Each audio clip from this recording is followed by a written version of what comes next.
Décideurs engagés, l'émission TV de l'Hémicycle animée par Arnaud Ardouin qui déshabille les décideurs, qui nous permet d'appréhender ce qui chaque jour leur donne envie de se battre et de réussir. On se dit tout, l'émission qui déshabille les décideurs, femmes et hommes politiques. Et on les accueille dans On se dit tout. J'accueille Lucie Desjonquières. Bonjour Lucie. Bonjour Arnaud. On se fait quoi, un point? Comme ça, un point. Si vous voulez poser quelque Oui, chose, un sac, un manteau, je vous invite à... Je Je suis très heureux de vous accueillir, Lucille, parce que, en fait, je ne vous connais pas bien. Et voilà, je vais être très très franc. Je sais que vous êtes la présidente France Internationale des Women's Forum, qui est une très grosse organisation internationale, avec des personnalités éminentes, que vous êtes une militante de l'égalité femmes-hommes, que c'est un combat qui vous habite. Mais comment tout ça vous est venu? J'ai d'abord fait une école de publicité et un master en finance. Et j'ai rejoint une entreprise familiale pharmaceutique à des fonctions marketing pendant 12 ans, avant de rejoindre un autre laboratoire pharmaceutique. Et puis là, le hasard, si le hasard existe, a fait que j'ai rejoint un cabinet de recrutement pour y déployer la practice pharmaceutique, dermocosmétique et cosmétique.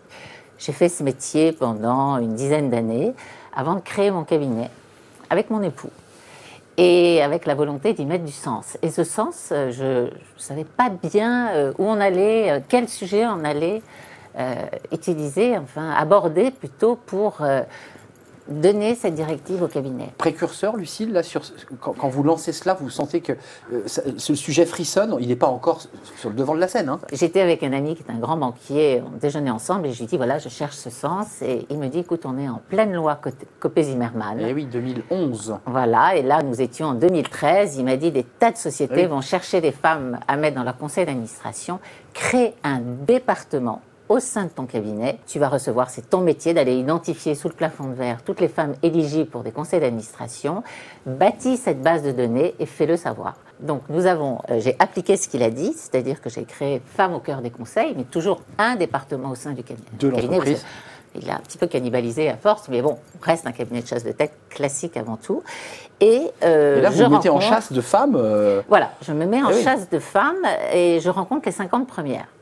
Et là, au début, pour être tout à fait honnête, j'étais pas plus que ça engagée. J'aime pas le terme de féministe. En tout cas, sensibilisée comme vous l'êtes aujourd'hui. Comme je le suis aujourd'hui. Et en fait, c'est à leur contact que je le suis devenue. Parce que j'ai rencontré des femmes extraordinaires, avec des carrières nationales et internationales hallucinantes. Elles avaient entre 2 et 4 enfants. Elles géraient d'une main de maître leur famille, les parents, les beaux-parents vieillissants, au risque de s'oublier elle-même. Et ce qui m'a... C'est le danger, hein. C'est le danger. Et, oui. Et ce qui m'a profondément touchée, je pense, et donné envie d'y aller, mais presque inconsciemment, je suis partie comme une météorite, c'est le fait que, malgré toutes ces qualités, elle n'avait pas confiance en elle, pas suffisamment confiance en elle. Alors ça m'a touchée. Oui, ça m'a touchée. C'est lié à l'histoire des femmes dans notre société. Ah bien sûr. Une autocensure permanente. Absolument, c'est transgénérationnel. Enfin, et donc, c'est vrai que l'activité perdurait, mais que mon engagement a démarré à ce moment-là. Qui est un engagement qui va devenir un combat, si je comprends bien. Parce que là, vous avez hésité à utiliser le mot combat. Au départ, c'est un engagement. C'est un engagement. Alors, combat, j'aime pas trop ça. Parce que mon credo, c'est de rassembler les femmes et les hommes ensemble. Je dis souvent que les femmes n'iront nulle part sans les hommes et que les hommes n'iront pas plus loin sans les femmes. Et qu'il est temps de rassembler ensemble. C'est une belle formule. D'où les assises de la parité que donc nous lançons. Alors, quand je dis nous, c'est l'Association International Women's Forum, puisque avec le cabinet, nous avons été quand même assez visibles. Je suis devenue lobbyiste malgré moi. Nous n'étions pas très nombreux sur ce sujet. Et de ce fait, un réseau américain de femmes influentes m'a contacté pour lancer le French Chapter. C'est-à-dire qu'en fait, c'est elles qui viennent vous chasser cette fois-ci. C'est elles qui viennent me chasser. Lucille Desjonquières est quelqu'un qui compte sur ce sujet pour intégrer notre réseau. Parce que c'était de ça dont il était question. Il faut croire, mais nous n'étions pas très très nombreuses. Et donc c'était facile d'être assez visible. Et là, je prends la présidence de cette association. C'est une expérience mirifique. Je suis en fin de 2e mandat. J'ai encore un an de mandat devant moi. Et j'apprends, parce que je n'ai jamais créé d'association avant. J'ai un COMEX mirifique qui m'aide.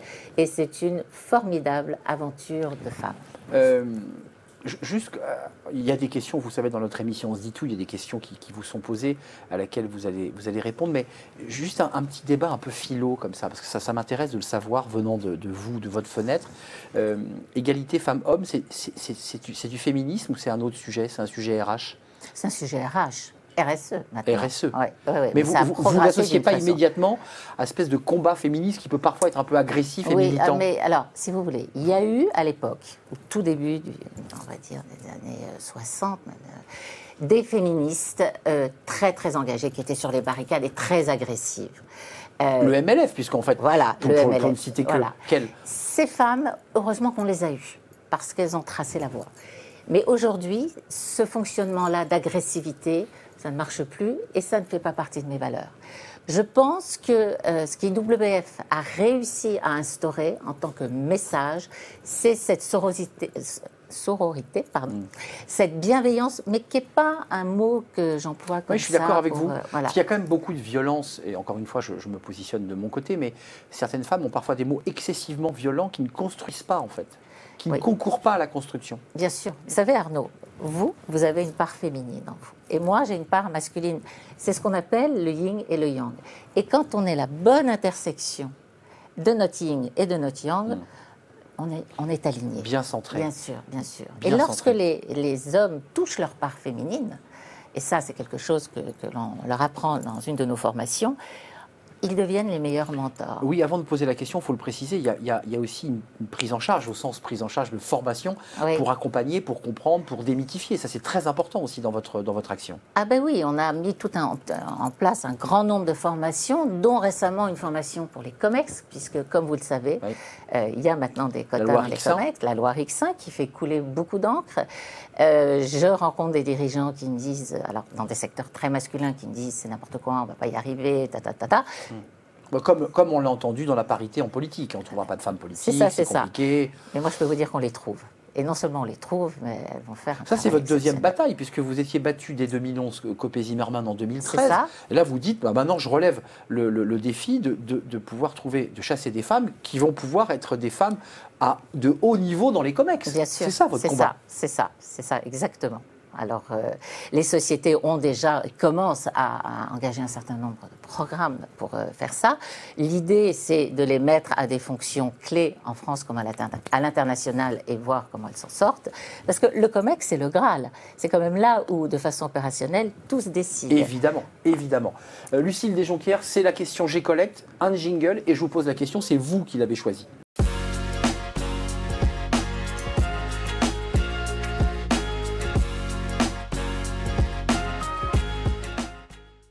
La question G-Collect, la FinTech du recouvrement éthique. Vous avez choisi, Lucille, la deuxième question. Alors celle-ci, elle a été peu choisie par nos invités, mais elle est au demeurant très intéressante. On a évoqué cette expression, cet acronyme. On en parle énormément. RSE, les sociétés à mission. Sociétale, environnementale. Exactement, voilà. Sociétale, environnementale, et cette prise de conscience de la RSE par le grand public. De votre côté, qu'est-ce que vous avez mis en place justement sur ces questions RSE? Alors ma question est bizarre, puisque la bataille que vous menez, égalité femmes-hommes, c'est un des éléments de la RSE. En fait, oui, c'est ça. On aide, morceau. En tant que cabinet RH, on aide les sociétés à appliquer une bonne RSE. Alors, comment? Avec tout un tas de formations. Nous, notre sujet, il n'est pas l'environnement, c'est la parité. C'est mettre les femmes dans les instances dirigeantes. Donc, on va aider les entreprises à faire monter en compétence ces femmes et à aider les femmes aussi à aller le plus loin possible et à se dépasser elles-mêmes. Et alors, curieusement, quelquefois, moi, des clients me disent « Mais là, je lui ai proposé ce poste, elle est légitime, mais c'est elle qui ne veut pas. » C'est vrai, on l'entend. Mais bien sûr, mais bien sûr. Je ne suis pas capable, je ne serai pas à la hauteur, ou j'ai des contraintes. Mais parce que si elles n'ont pas 22 sur 20, elles n'iront pas, alors qu'un homme qui a 14 sur 20, il ira, et il a raison. Ça commence dès l'école, c'est pour ça que ça commence dès l'école, ça commence même avant l'école. Les parents ont un rôle essentiel. Et donc, notre façon, en réponse à votre question, de contribuer à cette RSE, c'est d'avoir mis en place des programmes pour les entreprises, afin qu'ils aident les femmes à monter en compétences. Non seulement à monter en compétences, mais que vous nous le dites, ce n'est pas un problème que de compétences, à trouver confiance en elles pour accepter. Ah ben oui, il y a beaucoup de formations au leadership, et vous savez, quelquefois, ces femmes peuvent refuser une promotion, parce que d'un seul coup, elles vont justement prendre un micro, haranguer les foules, et ça les terrifie. Ah oui, ça c'est vrai. Voilà. Et bien après, il suffit Ça d'adapter. terrifie les hommes, mais les femmes sont Oui, terrifiées. mais bon, elles veulent être meilleures encore. C'est ça. Et là, il suffit de leur faire une bonne formation de média training. Et il n'y a plus de problème. Et même elles vont prendre goût à faire ça. Moi, si vous m'aviez dit il y a 10 ans que j'allais prendre autant la parole, je vous aurais dit, mais never, jamais en rêve. Parce que pas en confiance, parce que pas sûr de vous. Mais comme tout le monde, pas en confiance. Et puis je ne me trouvais pas du tout dans mon élément. Je ne suis pas bonne, je suis pas. Non, mais je n'étais pas légitime, je me sentais pas légitime. Et comme quoi, lorsque vous abordez un sujet qui vous anime, ben les montagnes s'escaladent. Et vous l'avez. J'en suis la preuve vivante. Exactement, c'est ce que j'allais dire, Lucille Desjonquières, c'est que vous l'avez escaladée, cette montagne. Et d'ailleurs, la montagne, vous n'êtes pas encore arrivé au sommet, parce que vous avez encore plein d'autres combats à mener. Continue. La question maintenant, éducation, c'est la question du Collège de Paris. Jingle et question juste après.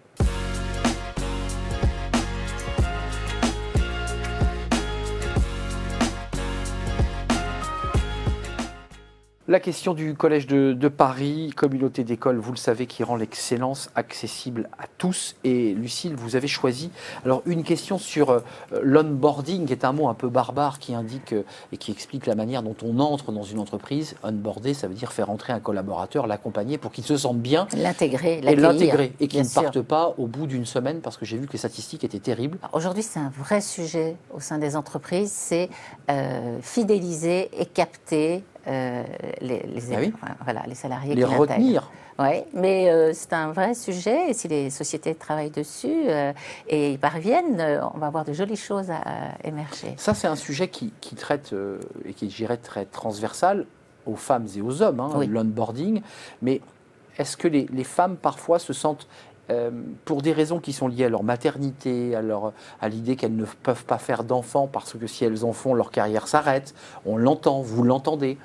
Est-ce qu'il est possible de pouvoir tout concilier? Puisque le début de notre échange, vous me parliez de femmes que vous aviez rencontrées, que vous aviez chassées et qui arrivaient à tout gérer. Elles gèrent tout. Les superwomen, ça existe vraiment ou parfois ils ont des moments quand même où elles, au bout du lit, elles se mettent un peu à pleurer parce qu'elles n'ont pas pu tout faire en même temps et le même jour. C'est quand je vous disais tout à l'heure qu'elles faisaient abstraction d'elles-mêmes, c'est là où peut-être que par moment elles craquent un peu, mais elles ne le diront à personne. Et c'est le danger pour leur santé d'ailleurs. Donc d'où l'importance d'un équilibre de vie privée-pro.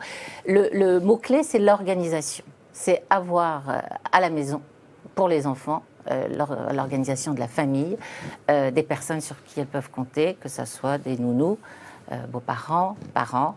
Et une femme que j'interviewais sur le sujet il n'y a pas longtemps m'a dit cette phrase poignante, elle m'a dit « Tant que les enfants sont en bonne santé, on peut y arriver ».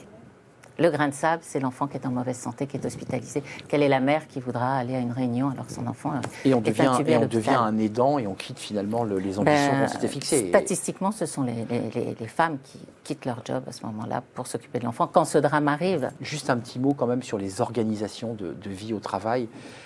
Parfois, on nous vend un peu le monde merveilleux au travail et quand on entre vraiment dans l'entreprise, on s'aperçoit que les réunions sont toujours posées à 18h30, qu'on a toujours la visio le vendredi à 17h45. Ça n'a pas beaucoup changé ou ça change un peu? Si, ça change. Franchement, ça change avec la génération Z, justement, qui impose ses codes. Et les réunions à 18h, 18h30, il y en a encore malheureusement, mais on va dire que c'est old school. Vous savez, les papas maintenant sont plus papas que jamais. Ils sont les premiers à vouloir aller à l'école chercher leurs enfants. Grâce à des congés paternité. Bien sûr, et puis n'oublions pas qu'à Paris, il y a un divorce sur 2, avec des gardes alternées, donc les pères s'occupent autant des enfants que les mamans. Et l'entreprise doit gérer ça. Et l'entreprise doit gérer ça, absolument. Bien sûr. Et bon, juste un petit mot sur l'onboarding tout à l'heure. C'est important pour les jeunes, mais c'est important pour évidemment. Tout âge. L'entreprise doit mettre en place tout un système humain. On est au cœur de l'humain. Pour intégrer ses salariés et faire en sorte que ça se passe bien. Et de faire en sorte qu'il les conserve, ces salariés, parce qu'il y a un vrai débat entre rétention de collaborateurs et recrutement, parce qu'il y a un vrai sujet aussi aujourd'hui. C'est un sujet primordial. Mais j'ai discuté l'autre jour avec un dirigeant du CAC 40, dont je ne citerai pas le nom par discrétion, qui est appelé en pompier systématiquement dans des pays où l'activité va mal et il réussit à redéployer l'activité. Évidemment, je lui ai demandé quelle était sa recette. Et c'est quoi sa recette ? Sa recette, c'est mettre l'humain au cœur de tout. Donc, il a tout compris. Donc écouter, valoriser, être dans une forme de bienveillance, d'accompagnement pour que le collaborateur donne le meilleur de lui-même. Mais bien sûr. Mais il me disait, j'ai des non-cadres, femmes comme hommes. Ils discernent via, vous savez, des entretiens, des faits observés tous les jours, les talents, et ils les font monter en compétence. Ça, c'est important. Si vous voulez fidéliser des gens, vous les faites grandir, tout simplement. Vous êtes à leur écoute. Évidemment. La question, vous l'attendez, vous l'avez préparée. C'est un peu un grand oral, mais d'une petite minute. La question de l'hémicycle, c'est tout de suite.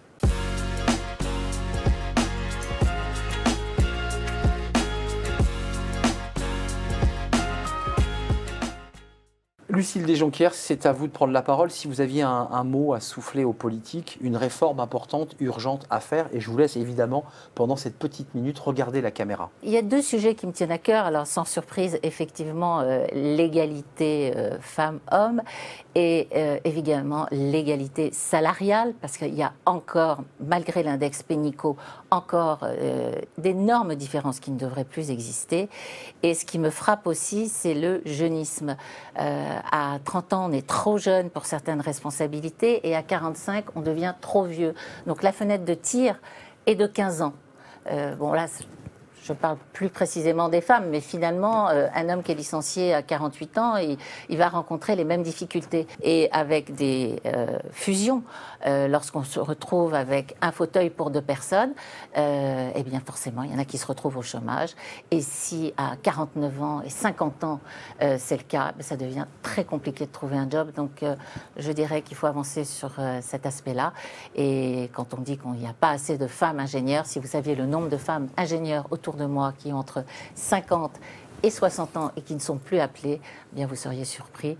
Donc l'appel que je lance, c'est de se retourner vers tous ces talents et leur donner le rôle qui leur convient et avec lequel elles pourront vraiment aider l'entreprise à performer. Merci de nous avoir rendu visite. Bonne route dans votre engagement pour l'égalité femmes-hommes.